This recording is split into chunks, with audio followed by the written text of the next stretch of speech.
नमस्कार दोस्तों, क्राइम तक में आप सबका स्वागत है। मैं हूं सुप्रतिम बैनर्जी। एक रोज़ पहले मैं हाजिर नहीं हुआ था और उसकी वजह यह थी कि मैं एक दिन के लिए छुट्टी पर था। तो मुझे उम्मीद है कि आप लोगों की तरफ से हाज़िरी माफ़ी मुझे मिलेगी। अब आइए आज के कहानी, आज के वाक़ये की शुरुआत करते हैं।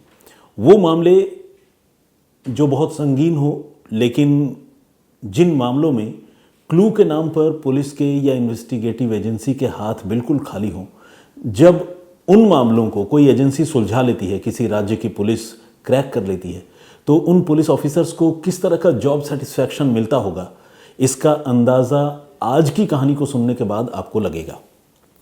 ये घटना साल 2012 की है, यानी काफ़ी पुरानी बात है और तारीख है 2 मार्च की। जगह है मुंबई। साउथ मुंबई में एक जगह है जिसका नाम है मस्जिद एरिया। इस मस्जिद एरिया में एक बिल्डिंग है, आयश आदम बिल्डिंग इस इमारत का नाम है। और इस बिल्डिंग में कई सारे फ्लैट्स जो है वो बने हुए हैं और इन्हीं में से एक फ्लैट नंबर 9 से 2 मार्च 2012 को काफ़ी तेज़ बदबू आ रही थी, फाउल स्मेल आ रही थी। और जब लोगों को ये तेज़ बदबू महसूस हुई और उन्होंने देखा कि जिस फ्लैट नंबर 9 से ये बदबू आ रही है उस फ्लैट का दरवाज़ा जो है वो बाहर से बंद है, तो लोगों को कुछ शक हुआ, कुछ खटका सा लगा और लोगों ने बिना वक्त गंवाए लोकल पुलिस को इन्फॉर्म किया और पुलिस की एक टीम वहाँ मौके पर पहुँची। मौके पर पहुंचने के बाद आसपास के लोगों की मदद से पुलिस ने सबसे पहले फ्लैट में रहने वाले लोगों के बारे में जानकारी जुटाई। तो पता चला कि उस फ्लैट में कोई परिवार तो नहीं रहता था, वो फ्लैट अक्सर बंद रहता था। वो जिस आदमी का था उसकी मृत्यु हो चुकी थी, लेकिन उसके कुछ रिलेटिव्स हैं जो गुजरात में रहते हैं और वो रिलेटिव्स बीच बीच में इस फ्लैट में आकर ठहरते थे, रुकते थे। तो ये उस फ्लैट से जुड़ी हुई असलियत थी या कहानी थी। और इस वक्त उस फ्लैट में जो है, अब से कुछ रोज़ पहले, यानी 2 मार्च 2012 की ये घटना है, उससे कुछ ही रोज़ पहले 2-3 लोग आए थे और रुके भी थे, ऐसा आसपास के लोगों ने पुलिस को बताया। अब जब ये बात पुलिस को समझ में आई कि अच्छा, कुछ रोज़ पहले ही कुछ लोग इस फ्लैट में आकर रुके थे, तो और अंदर से जब बदबू आ रही है तो जाहिर है कोई अनहोनी हो सकती है या पता नहीं क्या हो। तो खैर, पुलिस जो है आसपास के लोगों की मदद से उस फ्लैट का दरवाज़ा तोड़ देती है और तोड़ने के बाद जो शक या जो चिंता आसपास के लोगों के साथ साथ पुलिस के मन में थी, वो बात बिल्कुल सही निकलती है। अंदर एक बुजुर्ग शख्स की लाश मिलती है, 72 साल के अल्लाह रखा इब्राहिम सिद्दीकी की लाश। सिद्दीकी नहीं है, सिद्दी, यही सरनेम है। अल्लाह रखा इब्राहिम सिद्दी, इनकी लाश मिलती है। 72 साल के बुजुर्ग इब्राहिम सिद्दी ये गुजरात के ही रहने वाले हैं, बल्कि रहने वाले थे और अक्सर मुंबई आते थे और जब भी मुंबई आते थे वो इसी फ्लैट में आकर रुकते थे। ये भी बात आसपास के लोगों से पता चलती है। इब्राहिम सिद्दी के बारे में अब पुलिस जानकारी जुटाने की कोशिश करती है कि आखिर वो एग्जैक्टली कब आए थे, किसके साथ आए थे, पुलिस पता करती है।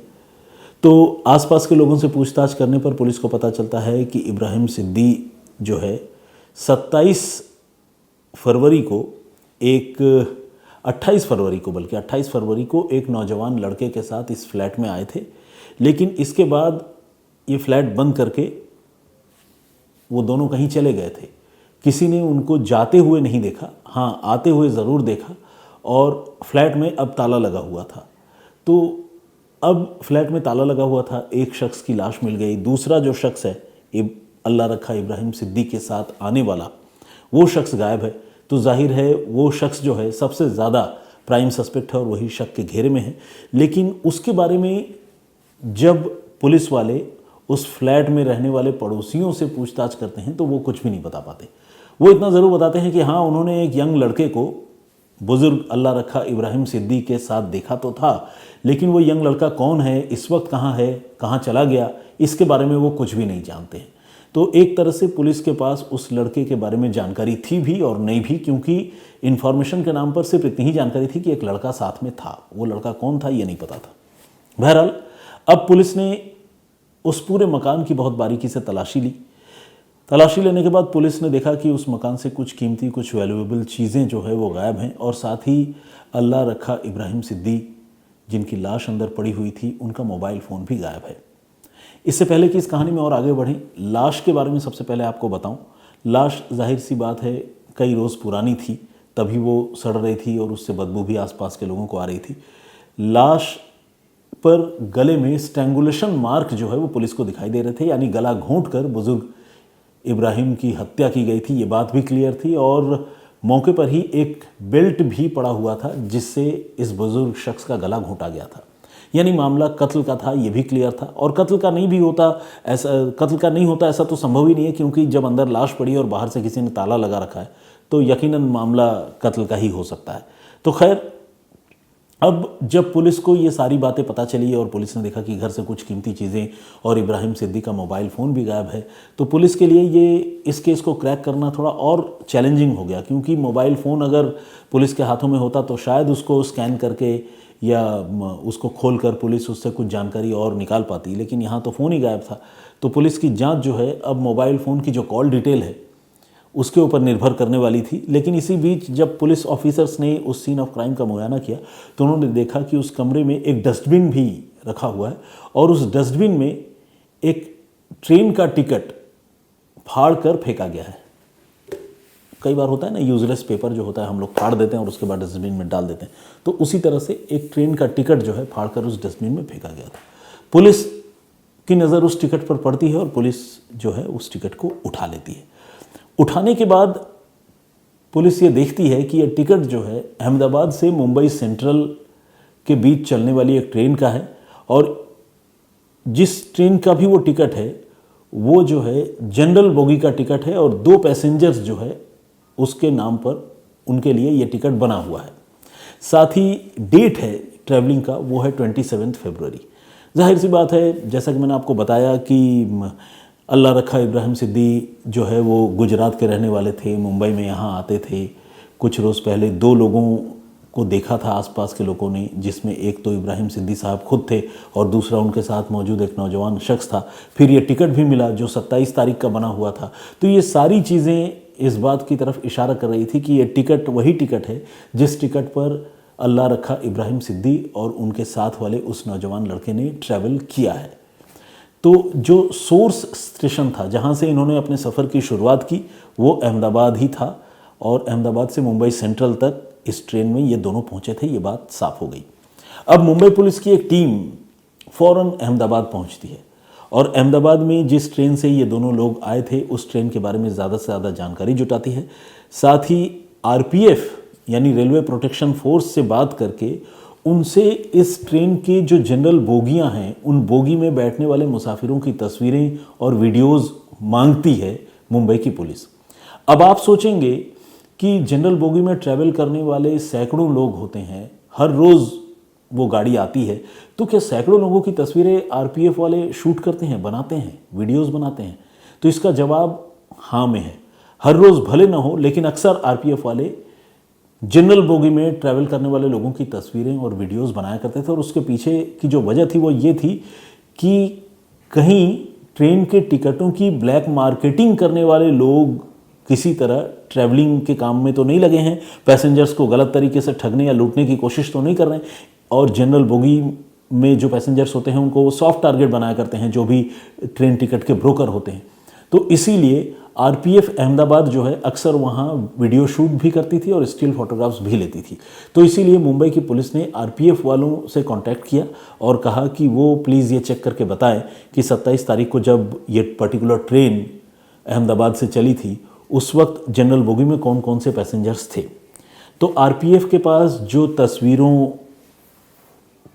का पूरा एक आप समझ लीजिए कि एल्बम सा था या जो वीडियो क्लिप्स थे, आरपीएफ ने वो चीज़ें शेयर की मुंबई पुलिस के साथ और मुंबई पुलिस जो है साथ बैठकर उन तस्वीरों को बारीकी से देखने लगी।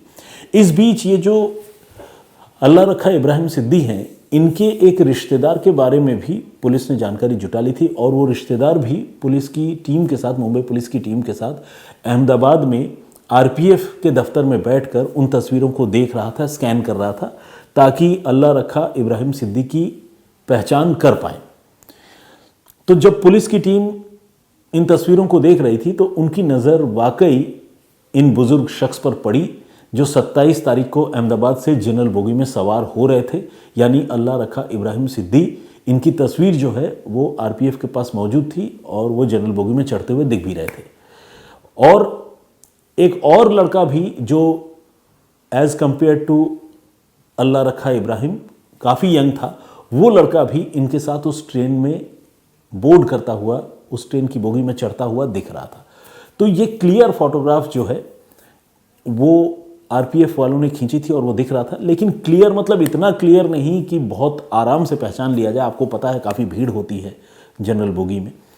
अल्लाह रखा इब्राहिम सिद्दी को उनके रिलेटिव ने तो पहचान लिया, साथ में जो लड़का था उसको भी देखकर पुलिस वालों ने और रिश्तेदार ने आइडेंटिफाई कर लिया कि हाँ यही वो लड़का है। लेकिन वो लड़का कौन है, उसका चेहरा जो है वो पहचान पाना मुश्किल हो रहा था। यानी जिन बुजुर्ग की मौत हो गई उनकी पहचान एस्टेब्लिश हो रही थी, उनके साथ वाले लड़के को पुलिस देख भी पा रही थी, रिश्तेदार भी देख पा रहे थे, लेकिन पहचान नहीं पा रहे थे कि ये लड़का कौन है। अब पुलिस ने कुछ सीसीटीवी कैमरों की मदद ली और ये कोशिश की कि सीसीटीवी कैमरों में अगर उस लड़के की तस्वीर साफ साफ दिखाई दे तो उनका काम बन जाए। तो पुलिस ने जब सीसीटीवी कैमरों के फुटेज को स्कैन किया तो वहाँ भी वही बात नज़र आई।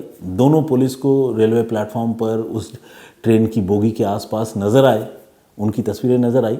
लेकिन जो दूसरा नौजवान था उसकी पहचान नहीं हो पा रही थी क्योंकि उसके चेहरे की साफ साफ तस्वीर जो है नहीं थी। अब जैसा कि मैंने आपको बताया कि एक रिश्तेदार पुलिस के पास था, जो रिश्तेदार इस मामले में पुलिस को तफ्तीश करने में मदद कर रहा था। उस रिश्तेदार ने अल्लाह रखा इब्राहिम सिद्दी के बारे में ये जानकारी दी कि वो बेसिकली गुजरात के विरमगाम टाउन के रहने वाले हैं और उस विरमगाम टाउन के पास ही एक और गांव है जिसका नाम है मंडल। तो मंडल गांव से उनका वास्ता है, उनका ताल्लुक है। ये जानकारी जब पुलिस को मिली तो पुलिस की एक टीम पहुंची पहले विरमगाम। मुंबई पुलिस की टीम अहमदाबाद में थी ही, वहाँ से गई विरमगाम और विरमगाम से गई मंडल गांव। वहाँ इब्राहिम सिद्दी के बारे में पुलिस ने जानकारी जुटाने की शुरुआत की और जब जानकारी जुटाना पुलिस ने शुरू किया तो पता चला कि ये इब्राहिम सिद्दी जो है वो काफ़ी गरीब थे और अक्सर आसपास के लोगों से, गांव वालों से वो रुपए उधार मांगा करते थे। कुछ लोगों को वो रुपए वापस भी दे दिया करते थे और कुछ लोगों के पैसे उन पर बकाया भी थे। यानी अल्लाह रखा इब्राहिम सिद्दी जो 72 साल के शख्स थे जिनकी हत्या हो गई, उनकी आर्थिक स्थिति कोई बहुत अच्छी नहीं थी। इसी गांव में जाने के बाद पुलिस ने इब्राहिम सिद्दी की मौत के बारे में तो खैर गांव के लोगों को बताया ही, घर वालों को भी बताया, लेकिन साथ ही पुलिस ने यह भी पता करने की कोशिश की कि उनके साथ कौन नौजवान लड़का जो है वो ट्रैवल करके मुंबई जा सकता है, वो कौन हो सकता है जो उनको अकम्पनी कर रहा था, उनके साथ जा रहा था। तो जब ये सवाल पुलिस ने वहाँ के लोगों से पूछा तो वहाँ के लोगों ने बताया कि हनीफ दीवान नाम का एक लड़का जो टायरों का काम करता है वो अक्सर इन बुजुर्ग अल्लाह रखा इब्राहिम साहब के साथ जो है वो रहा करता है। तो हो सकता है कि वही मुंबई भी गया हो।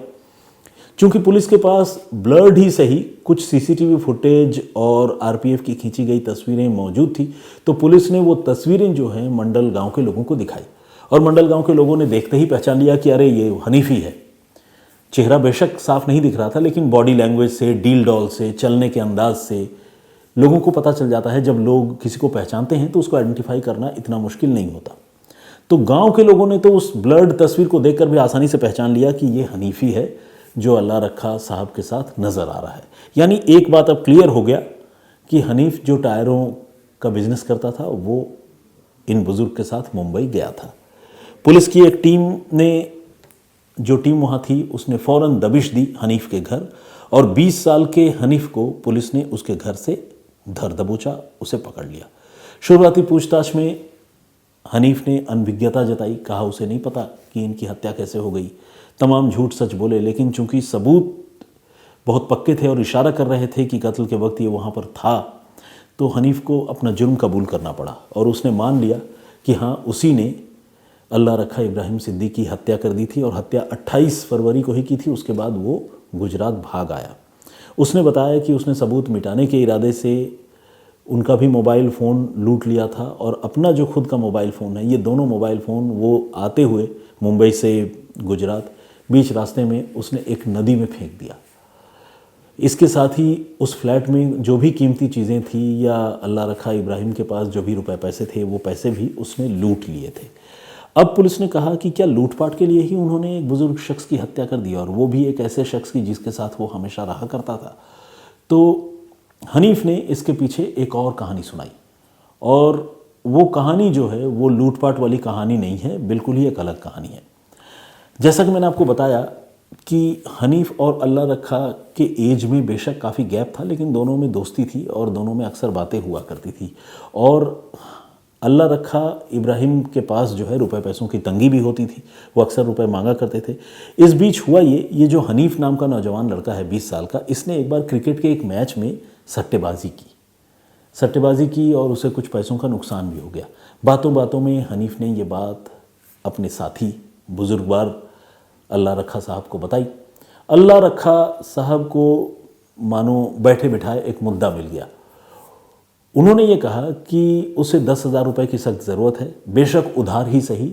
हनीफ ये 10,000 रुपये उसे अभी तुरंत लाकर दे, और अगर उसने 10,000 रुपये उनको नहीं दिए तो ये जो सट्टेबाजी करके उसने अपने पैसे लुटाए हैं और गंवाए हैं, इसके बारे में वो हनीफ के पिता से शिकायत कर देंगे। यानी उसने कहा अल्लाह रखा सिद्दी ने कि अगर तुमने मुझे 10,000 रुपये अभी नहीं दिए तो तुम्हारे पापा से मैं बता दूंगा कि तुमने क्रिकेट में सट्टेबाजी करके रुपए गंवाए हैं। अब ये सुनकर हनीफ दीवान जो है वो थोड़ा परेशान हो गया, क्योंकि वो अपने पिता से डरता था और उसे लगता था कि अगर उसकी पोल खुल गई तो बेइज्जती भी होगी और हो सकता है कि उसके पिता कोई सज़ा भी दें। तो वो अल्लाह रखा का मुंह बंद करने के लिए रुपए देने पर राज़ी हो गया और 10,000 रुपये उधार के तौर पर ही सही बुजुर्ग अल्लाह रखा को दे दिए। इसके बाद दिन महीने साल गुजरते रहे और हनीफ अपने रुपए मांगता रहा। अल्लाह रखा जो है वो रुपए देने से टाल मटोल करते रहे, बहाने बनाते रहे। उनके पास पैसे थे भी नहीं, कोई सोर्स ऑफ इनकम ऐसा था भी नहीं कि वो वापस कर पाते। धीरे धीरे वक्त गुजरता रहा और हनीफ का गुस्सा अल्लाह रखा इब्राहिम सिद्दी के ऊपर लगातार बढ़ता रहा, क्योंकि 10,000 रुपये उसे मिलने की गुंजाइश लगातार कम होती जा रही थी। एक रोज़ हनीफ ने बड़े कड़े अंदाज में, सधे हुए शब्दों में कहा अल्लाह रखा साहब से कि भाई अब तो 10,000 रुपये देने पड़ेंगे, काफ़ी वक्त हो गया, ऐसे नहीं चलेगा। तो अल्लाह रखा ने कहा ठीक है, वो किसी काम से मुंबई जा रहे हैं तो अगर वो भी साथ चले तो मुंबई में ही दे देंगे, क्योंकि मुंबई में उसे कुछ पैसे भी मिलने वाले हैं। ये बात जब हनीफ ने सुनी तो उसे भी उम्मीद जगी कि ठीक है, डूबा हुआ पैसा वापस मिलेगा, एक बार मुंबई का ट्रिप भी लगा लेता हूँ, क्या बुरा है। इसी प्लान के तहत हनीफ और अल्लाह रखा ये दोनों ट्रेन में सवार हुए, जनरल बोगी का टिकट लिया और चले गए मुंबई पहुंचकर हनीफ ने फिर से रुपए मांगे और इस बार भी अल्लाह रखा अपनी आदत के मुताबिक रुपए देने की जगह जो है टाल मटोल कर रहे थे, बहाने बना रहे थे और बात घुमा रहे थे। इससे हनीफ को अचानक काफ़ी गुस्सा आ गया और 28 फरवरी की रात को कमरे में रखे बेल्ट से उसने गुस्से में आकर बुजुर्ग अल्लाह रखा का गला घोंट दिया और गला घोंटने के बाद उनके कमरे में जो कुछ भी कीमती चीज़ें थी उस फ्लैट में और साथ ही रुपए पैसे जो अल्लाह रखा इब्राहिम की जेब में थे वो सारे उसने निकाल लिए, लूट लिए और फिर उनका मोबाइल फ़ोन भी ले लिया और वहाँ से रफू चक्कर हो गया। जाते जाते फ्लैट में बाहर से ताला लगा गया ताकि लोगों को पता ही ना चले कि फ्लैट में कौन आया था, कौन गया, अंदर क्या है क्या नहीं है।